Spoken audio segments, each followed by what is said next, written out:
सम्पद्यन्ते भवभयतमी भाणवस्त्वत्प्रसादात् भावाः सर्वे भगवति हरौ भक्तिमुद्वेलयन्तः याचे किं त्वामहमिह यतः शीतलोदारशीला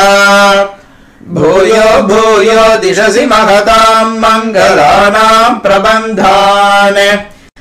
माता देवी त्वमसि भगवान् वासुदेवः पिता मे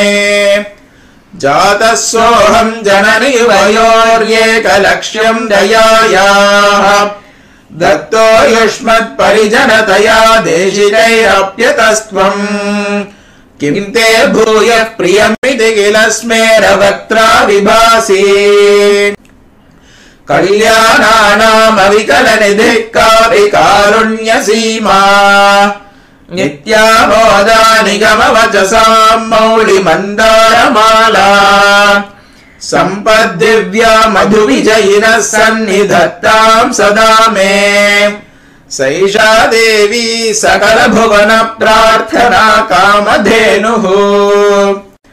कल्याणानामविकलनिधिः कापि कारुण्यसीमा नित्यामोदा निगमवचसां मौलिमन्दारमाला सम्पद्दिव्या मधुविजयिनः सन्निधत्तां सदा मे सैषा देवी सकलभुवनप्रार्थना कामधेनुः उपचित गुरुभक्तेरुत्थितं वेङ्कटेशात् कलिकलुषनिवृत्त्यै कल्पमानं प्रजानाम्